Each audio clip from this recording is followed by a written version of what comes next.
12시 많은 참여 바랍니다.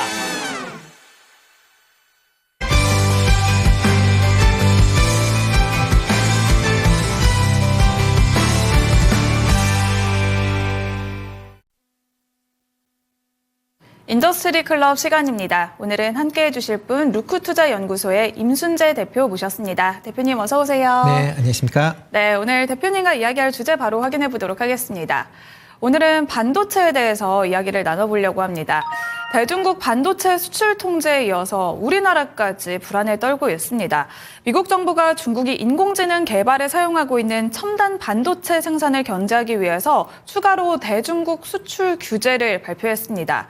한국이 미국 기술로 만들고 있는 반도체와 생산 정비 역시 대상에 포함이 됐는데요. 하지만 또 우리와 경쟁하고 있는 일본 제품들은 제외가 됐습니다. 일단 한국이 직격탄을 맞을 것이다라는 우려가 있는데요. 여기에 대해서 얘기를 나눠보도록 할게요. 네, 일단 미 상무부가 어저께 이제 최종 대중국 수출 규제와 관련된 얘기가 이제 나왔다라고 보시면 될 것 같은데요. 특히 이제 이번에 이제 HBM과 관련된 장비 및 제품에 대해서 대중국 수출을 금지하겠다라고 얘기를 하고 있습니다. 기준으로 보면 이제 평방 밀리미터당 초당 2기가바이트 정도의 이제 전송 속도를 이상 갖는 그런 이제 HBM에 대해서 이제 규제를 한다라고 보여지는데요. 그렇다라고 하게 되면 HBM 지금 2 D램 정도가 이 메가를 이제 2기가바이트를 넘어서기 때문에 실질적으로 모든 이제 HBM이 해당이 된다라고 보시면 될 것 같습니다. 특히 이제 이번에 발표한 내용을 보면 이런 HBM뿐만 아니라 반도체 제조 장비를 하고 있는 24종과 그다음에 소프트웨어 3종에 대해서도 지금 수출 규제를 하고 있는 그런 상황이다라고 보시면 될 것 같고요. 특히 이제 이번에 이제 나온 수출 통제는 이번 달 31일서부터 이제 시작이 된다라고 보시면 될 것 같습니다. 그러니까 올해보다 이제 내년부터 본격적으로 이제 실시가 된다라고 이해하시면 될 것 같고요. 이번에 이제 해당되는 사항이 이제 미국 기업뿐만 아니라 이제 미국 기업의 기술을 사용하고 있는 해외 기업까지 포괄적으로 지금 포함이 된다라고 보시면 될 것 같습니다. FDPR이라고 이제 얘기가 되는데요. 해외 직접 생산품 규칙이라고 그래서 미국이 아닌 나라라도 미국산 소프트웨어나 장비 그리고 기술을 사용하게 된다라고 하게 되면 이번 규제에 해당이 된다라고 보시면 될 것 같습니다. 특히 이제 반도체 같은 경우에는 대부분 원천 기술이 미국 기술입니다. 그렇기 때문에 반도체를 생산한다라고 하게 되면 미국 기술을 쓰지 않으면 생산이 불가하기 때문에 모든 반도체는 다 이제 해외 직접 생산품 규칙에 다 제한이 될 수 있다라고 보시면 될 것 같습니다. 이번에 만약 이런 이제 규제에 해당되는 그런 이제 품목을 중국에 수출하고자 한다라고 하게 되면 미국 상무부에 관련된 허가를 취득한 이후에 수출이 가능하다라고 보시면 될 것 같고요. 다만 이런 이제 규제를 하는 사항에도 예외는 있습니다. 대표적으로 미국과 동등한 이런 이제 수출 통제를 제도를 자체적으로 운영하는 국가. 대표적으로 일본과 네덜란드다라고 보시면 되는데요. 이런 국가의 이런 국가를 포함해서 33개국은 미국의 허가 없이도 대중국 수출이 가능하다라는 겁니다. 대신 이제 국내 기업 같은 경우에는 중국에 수출하기 위해서는 자체 지금 대중국 관련된 수출 규제 관련된 규칙이 없습니다. 그렇기 때문에 미 상무부에 만약 수출하겠다라고 허가를 취득한 이후에 수출이 가능하다라고 보시면 될 것 같고요. 향후에 아마 국내에서도 대중 반도체 수출에 대한 그런 가이드라인이 만들어질 걸로 예상이 되고 있습니다. 만약 이렇게 가이드라인이 만들어진다라고 하게 되면 미 상무부가 예외 조건을 하고 있는 그런 국가에 포함이 될 가능성은 여전히 남아있는 상황이다라고 보시면 될 것 같고요. 만약 이런 규제가 상당 부분 늦어지면 늦어지는 만큼 허가돼야 되는 기간이 길어질 수 있다는 점도 아마 정부에서 파악을 하고 있기 때문에 그런 부분은 대처하지 않을까라는 생각을 해보고 있습니다. 특히 이번에 이제 수출 규제가 이제 미국에서 있다라고 하게 되면 국내 업체들은 당연히 이런 수출에 대한 규제에 대한 우려는 있을 수밖에 없다라고 보시면 될 것 같습니다. 특히 이제 삼성전자 같은 경우는 HBM, D램 중에서 중국 매출이 한 30% 정도 되는 그런 상황이다라고 보시면 될 것 같고요. 다만 이제 SK 하이닉스 같은 경우는 중국 기업에 직접적으로 HBM과 관련된 D램을 납품하지는 않고 있습니다. 그렇기 때문에 SK 하이닉스는 이번 규제에 직접적인 영향은 없을 것이다라고 생각을 생각을 하고 있고요. 정부에서도 뭐 국내 기업에 대한 그런 이제 이번에 규제 내용은 그렇게 심각하지 않을 것이다라는 그런 이제 내용의 이제 보도 자료를 낸 그런 상황이다라고 보시면 되겠습니다. 네, 밤사이 이 뉴스가 전해지면서 불안했었는데요. 다행히도 오늘 반도체는 밀리지 않고 있습니다. 이렇게 밀리지 않는 이유가 또 궁금한데요. 그동안 또 너무 많이 밀렸기 때문에 저가 매수세가 유입이 된 건지 또 악재는 선반영된 것인지 또 11월 제조업 지수 역시 좋게 나왔습니다. 여기에 따라서인지 아니면 또 이게 내일 또 반영이 될 수도 있잖아요. 네, 그렇죠. 왜 오늘 이렇게 반도체가 강한 이유가 무엇인지 궁금합니다. 오늘 움직임까지 한번 짚어볼까요? 네, 일단 미국의 이제 반도체 규제안 그렇게 뭐 좋은 내용은 아닙니다. 분명히 좋지 않은 내용임에도 불구하고 지수는 그렇게 크게 뭐 지금 플러스권을 이제 보이고 있는 그런 상황이다라고 보시면 되는데요. 가장 큰 이유는 이제 반도체 규제안이 발표가 됨으로써 이제 불확실성이 상당 부분 해소가 됐다라고 보시면 될 것 같습니다. 뭐 증시에서 가장 안 좋아하는 게 이제 불확실성의 연속인데 이런 불확실성이 일단 끊어졌다. 그러니까 어떠한 항목이 정확하게 규제가 된다라는 부분이 나왔기 때문에 이제는 그 규제를 피해 나갈 수 있는 그런 이제 토대가 마련이 됐다라는 관점에서 어느 정도 불확실성 해소에 대한 그런 이제 기대감이 나온다라고 보시면 될 것 같고요. 또 하나가 이번에 이제 미국에서 발표한 반도체 규제안이 시장 예상보다는 조금은 낮은 수준의 규제안이다라고 보시면 될 것 같습니다. 특히 바이든 행정부가 출범한 이후에 지금 이번에 이제 반도체 규제안이 발표된 게 세 번째입니다. 그 이전에도 계속 규제안이 발표가 됐었기 때문에 시장에서는 어느 정도 규제에 대해서는 이제 내성이 좀 생겼다라고 보시면 되지 않을까라는 생각이 되고 있고요. 특히 이제 국내 기업 입장에서도 물론 삼성전자가 HBM 이 D램에 대해서는 이제 중국에 수출하는 물량이 약간 있긴 하지만 전체적으로 본다라고 하게 되면 그 비중은 그렇게 높지 않다라고 생각이 되고 있습니다. 그렇다라고 하게 되면 이번 규제안이 그렇게 국내 기업의 타격은 그렇게 심하게 나오지 않을 것이다라는 이제 그런 이제 기대감이 같이 남아 있다라고 보시면 될 것 같고요. 여기에 이런 이제 어저께 미 상무부의 발표에도 불구하고 미국 필라델피아 반도체 지수가 2.6%의 상승세를 보였습니다. 그만큼 미국 시장 내에서도 이번에 나오는 반도체 규제안이 일단 미국 기업 내에는 뭐 어느 정도 계속 좀 반영이 주가에 됐다라는 그런 인식이 강하지 않았나라는 생각을 해보고 있고요. 그러다 보니까 국내에서도 이미 발표 이전에 주가가 충분히 조정을 받은 그런 상황입니다. 그렇다라고 하게 되면 뭐 지금 주가 수준으로 보면 뭐 삼성전자나 SK 하이닉스나 모두 실적에 비해서는 저평가돼 있다라는 그런 이제 인식들이 퍼져 있는 그런 상황이고요. 그러다 보니까 저가 매수세가 지금 유입이 되면서 주가가 어느 정도 하방을 지키면서 플러스권을 유지하고 있는 거 아닌가라는 생각을 해보고 있습니다. 네, 이번 조치는 이번 달 31일부터 적용이 됩니다. 현재 전 세계 HBM 시장은 한국의 SK하이닉스와 삼성전자 그리고 미국의 마이크론이 독점을 하고 있는 상황인데요. 일단 삼성전자는 일부를 또 중국에 공급을 하고 있는 상황이잖아요. SK하이닉스는 영향이 덜 받을 수 있다라고 하지만 일단 SK하이닉스와 삼성전자 많은 개인 투자자분들이 담고 있는 종목입니다.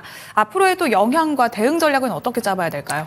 네, 뭐 단기적으로 보면 저가 매수세가 조금 유입될 가능성은 좀 충분히 있다라고 생각을 하고 있습니다. 뭐 최근에 주가가 많이 좀 하락을 했다라고 보여지고요. 이에 따라서 뭐 지금 뭐 삼성전자 같은 경우는 여기에 지금 자사주 매입까지 지금 같이 하고 있기 때문에 어느 정도 주가의 하방은 좀 막지 않을까라는 기대를 해보고 있습니다. 그리고 SK 하이닉스 관련돼서는 뭐 HBM에 대한 뭐 여러 가지 이제 우려가 사항은 있긴 하지만 여전히 SK 입장에서 보면 하방은 튼튼히 좀 지키고 있는 거 아닌가라는 기대를 해보고 있고요. 다만 이런 상황이 장기적으로 본다라고 하게 되면 좀 더 지켜보셔야 되는 건 맞지 않을까 싶습니다. 뭐 일단 업황 자체가 확실하게 개선되고 있는 상황은 아니기 때문에 일단은 지금 저가에 대한 순매수가 유입된다라고 보시면 될 것 같고요. 특히 이제 외국인 순매도세가 어느 정도 멈추고 외국인 순매수세가 일어나느냐도 같이 좀 주목해 보셔야 되지 않을까 싶습니다. 지금 11월 한 달 동안 외국인이 삼성전자 같은 경우는 지금 4조 원 넘게 순매도를 했고요. SK하이닉스 같은 경우는 3,500억 가까운 순매도를 보일 만큼 지금 외국인들이 이런 국내 대표적인 반도체주에 대해서 매도세를 이어가고 있습니다. 뭐 오늘은 일부 매수세가 유입되는 걸로 보여지긴 하지만 아직까지 이게 뭐 확실히 매수세가 지속이 되는지 여부를 같이 좀 확인해 보실 필요가 있지 않을까라는 생각을 해보고 있고요. 그리고 좀 더 중장기적으로 보면 트럼프 행정부의 정책 방향에 대한 부분도 여전히 좀 주목을 해 보셔야 되지 않을까라는 생각을 해보고 있습니다.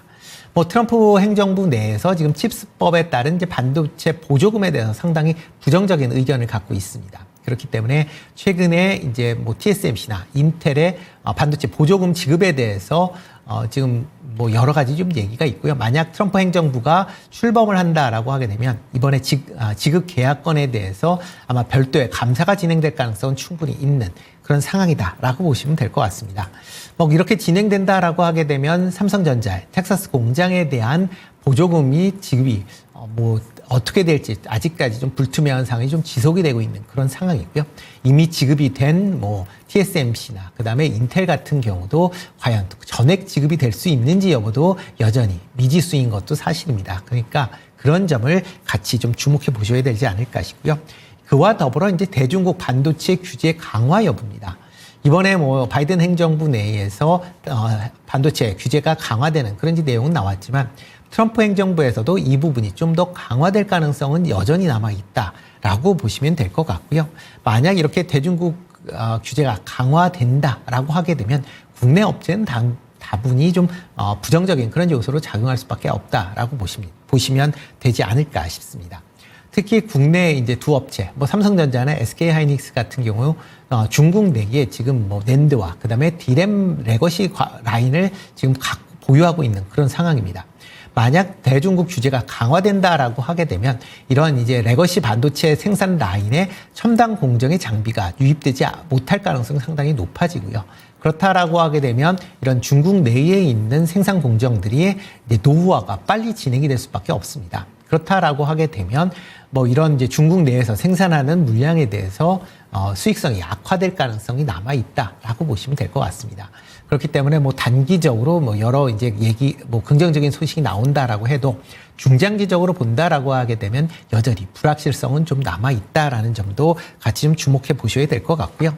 그렇기 때문에 이런 반도체 업황 개선이 눈에 띈다라는 시점까지는 뭐 당분간 뭐 이런 개별 이슈 때문에 등락은 거듭되긴 하겠지만 당분간은 박스권 내에서 움직일 가능성은 좀 높아 보인다라고 생각을 하고 있습니다. 대중국 수출 통제 현재로서는 국내엔 큰 영향은 없을 것 같다라고 말씀을 해주셨는데 그렇다면 지금 많이 밀렸을 때 담아놓기 좋은 종목은 또 뭐가 있을까요? 뭐 어떤 소부장도 있을 것이고요. 아니면 삼성전자, SK 하이닉스 대장주를 담아도 좋을 것 같은데 어떤 종목을 담아보면 좋을까요? 네, 일단 뭐 대장주 관련돼서는 조금 업황 개선세가 조금 나타나는 걸 확인하신 다음에 하시는 게 좀 어떨까 싶습니다. 물론 개별 이슈로 인해서 트레이딩은 충분히 가능하지만 만약 트레이딩이 안 되시는 분들 같은 경우는 뭐 불확실성이 어느 정도 좀 제거된 이후에 투자를 하셔도 되지 않을까라는 생각을 해보고 있고요. 일단 뭐 반도체 관련된 이제 소부장 관련된 종목도 이제 전방 산업이 이제 반도체 생산량에 따라 좀 왔다 갔다 할 수 있기 때문에 그런 점을 같이 좀 주시해 보셔야 될 걸로 보여집니다. 다만 이제 반도체 관련된 분야 중에서 미세화 공정 관련된 부분은 여전히 관심 있게 좀 보셔야 되지 않을까 싶습니다. 이 향후에 계속 이제 반도체의 집접도가 올라가고 뭐 HBM 같은 경우도 집접도가 올라가게 된다라고 하게 되면 그만큼 이제 미세화 관련된 공정에 관련된 여러 가지 장비들 관련 업체들은 향후에도 실적이 개선될 수 있다라는 점을 같이 감안해 보셔야 될 걸로 보여지고요. 뭐 대표적으로 이제 반도체 이제 미세화 공정이다라고 하게 되면 뭐 레이저 관련된 장비 아니면 뭐 원자 현미경 관련된 장비 주다라고 보시면 될 것 같습니다. 그 중에서도 뭐 파크 시스템즈 조금 관심 있게 보시면 어떨까 싶습니다. 뭐 대표적으로 이제 첨단 이제 나노 계측 장비라고 불리는 원자 현미경을 만드는 세계적인 이제 제조 기업입니다. 뭐 원자 현미경을 만들 수 있는 회사가 글로벌 내에서 몇 군데 안 되는데 그 중에 한 회사다라고 보시면 될 것 같고요. 뭐 전체 매출의 75%가 수출을 할 만큼 수출 관련된 기업이다라고 보시면 되겠습니다. 특히 이제 미세화 공정이 진행될수록 이제 원자 현미경에 대한 수요가 지금 많이 증가를 하고 있는 그런 상황이다라고 보시면 될 것 같고요. 이런 이제 미세화 공정과 관련돼서 지금 TSMC 같은 경우도 이런 미세화 공정과 관련된 원자 현미경에 대한 수요가 증가하고 있는 그런 상황입니다. 여기에 파크 시스템즈가 일부 물량을 지금 대고 있는 상황이고요. 지금 뭐 차세대 이제 본딩 기술이라고 하는 하이브리드 본딩을 TSMC도 지금 개발 중인데 여기에 이제 관련된 장비를 파크 시스템즈에서 일부 납품을 하고 있다라고 지금 알려져 있습니다. 그렇다라고 하게 되면 향후에 이런 미세화 공정이 확대가 될수록 이런 파크 시스템즈에 관련된 이제 실적은 좀 더 개선될 가능성은 충분히 있다라고 보시면 될 것 같고요. 최근에 외국인이 꾸준히 매수하고 있다는 점도 주목해서 보시면 어떨까 싶습니다. 네, 오늘의 토픽 파크 시스템즈 말씀해 주셨는데요. 가격 전략까지 한번 자세히 살펴볼까요? 네, 뭐 최근에 주가가 올랐다가 좀 출렁거리고 있는 그런 상황입니다. 지금 뭐 보면 한 17만 원대가 이제 저점, 뭐 22만 원대가 지금 이제 고점에 그런 이제 박스권 내에서 움직이고 있는데요. 뭐 20만 원 이하에서는 뭐 분할 매수 관점에서 접근해 보셔도 되지 않을까라는 생각을 해보고 있고요. 뭐 목표 주가는 여기 지금보다 한 20% 올라간 24만 원대까지는 충분히 올라갈 수 있지 않을까라는 생각을 해보고 있습니다. 네, 오늘 다행히도 반도체 관련주들 강세 흐름을 보여주고 있는데 트럼프 위기가 본격적으로 출범되면 미중 무역 갈등은 더 심화될 것 같습니다. 일단 우리는 어떻게 대처를 해야 되는지 전략을 한번 챙겨보도록 할게요. 관세 폭탄을 피해갈 섹터에 주목을 할지 아니면 또 중국의 맞대응, 히토류 관련주를 담아볼까요? 뭐 히토류가 과연 될지 안 될지는 더 봐야 될 걸로 보여집니다. 뭐 중국 관련된 비중이 여전히 높은 건 사실인데 뭐 과연 중국이 이 부분을 그 무기로 이제 사용할지 여부는 좀 퀘스천입니다. 이유 중에 하나는 지금 중국이 히토류 관련돼서 무기류 얘기를 많이 하고 있지만 실질적으로 했던 거는 단 한 번, 그 일본과의 영유권 분쟁 때 딱 한 번만 사용을 해본 적이 있습니다. 그 이후에서는 전부 다 이제 어떻게 보면 구두적인 발언에 이제 좀 그쳤다라고 보여지고요. 물론 이제 중국 내에도 관련 규정을 좀 강화한 측면은 분명히 있지만 그렇다고 수출을 전면적으로 중단하거나 이렇지는 않을 걸로 예상이 되고 있습니다. 그렇다라고 하게 되면 히토류 관련된 쪽은 개별적인 이슈에 따라서 단기적인 그런 이제 트레이딩 관점으로 접근하시는 게 좀 더 맞지 않을까 싶고요. 향후 이제 트럼프 정부 내에서 이런 규제가 이제 심하게 된다라고 하게 되면 일단 그 미중 간에 이제 중간에 낀 국내 기업 입장에서 보면 미국의 대중국 규제가 강화될수록 국내 업체들의 어떻게 보면 유탄을 맞는 그런 이제 상황들이 많이 발생을 하고 있습니다. 특히 대표적으로 지금 반도체 같은 경우 중국 업체를 규제를 하겠다라고 나서는데 지금 정작 피해는 국내 업체들이 지금 받고 있는 그런 모양새다라고 보시면 될 것 같고요. 뭐 이런 상황이 지속이 된다라고 하게 되면 이런 이제 양국 간의 사이에 끼면서 좀 더 기술 경쟁력을 확보할 수 있는 그런 이제 기업 중심으로 관심을 가지셔야 되지 않을까 싶습니다. 특히 대중국 규제를 한다라고 하면서 국내에서 관련된 낙수 효과를 기대해 볼 수 있는 업종, 뭐 대표적으로 미국 생물보안법에 따른 뭐 바이오 시밀러 관련된 기업 아니면 바이오 CDMO 관련된 기업들은 조금 관심 있게 보실 필요가 있지 않을까라는 생각을 해보고 있고요. 뭐 일단 뭐 기업이 하는 것보다는 정부가 외교적인 피해를 줄이기 위한 노력이 좀 더 필요하지 않을까라는 생각을 해보고 있습니다. 뭐 국내 투자자 입장에서 보면 이런 무역 갈등 속에서 지금 뭐 핵심으로 나타나고 있는 그런 섹터들은 조금은 조심하실 필요가 좀 있지 않을까 싶습니다. 뭐 대표적으로 뭐 반도체, 뭐 일단 리스크가 좀 줄어들긴 했다라고는 하지만 여전히 불확실성은 남아있다라고 보여지고요. 2차 전지 관련된 부분도 여전히 좀 남아있는 그런 상황이다라고 보면 이런 부분은 단기적인 이슈에 따른 트레이딩 매매는 가능하겠지만 장기적으로 끌고 가기에는 조금은 조심하실 필요가 있지 않을까 싶고요. 대신 이제 무형자산과 관련된 부분, 그러니까 어떻게 보면 미국의 관세에 상대적으로 좀 자유로운 무형 관련된 부분, 대표적으로 뭐 엔터나 게임, 금융 관련 쪽으로 조금 더 관심 있게 보시면 어떨까 싶습니다. 뭐 이런 쪽이다라고 하게 되면 뭐 미국의 관세에 대한 부분도 조금 제한적이고요. 특히 뭐 중국의 한한령이 완화된다라고 하게 되면 뭐 크지는 않겠지만 그와 관련된 수혜도 어느 정도는 입을 가능성은 있다라는 점도 뭐 주목해 보셔야 되지 않을까. 그리고 내년부터 관련된 업종의 실적도 개선된다라는 그런 최근에 리포트들이 많이 나오고 있으니까 그런 점도 같이 주목해 보시면 좋을 것 같고요. 이와 더불어 이제 최근에 이제 여러 이슈가 나오면서 급락을 한 종목들이 계속 좀 많아지고 있습니다. 이런 종목 중에서 저평가돼 있다라고 평가되는 그런 기업들 같은 경우는 선별화해서 저가 분할 매수 관점에서 접근해 보시는 것도 나쁘지 않다라고 생각을 하고 있습니다. 네, 이렇게 엔터와 게임, 금융 관련주까지 눈여겨보시면 좋을 것 같고요. 오늘은 여기까지 듣겠습니다. 고맙습니다. 네, 고맙습니다.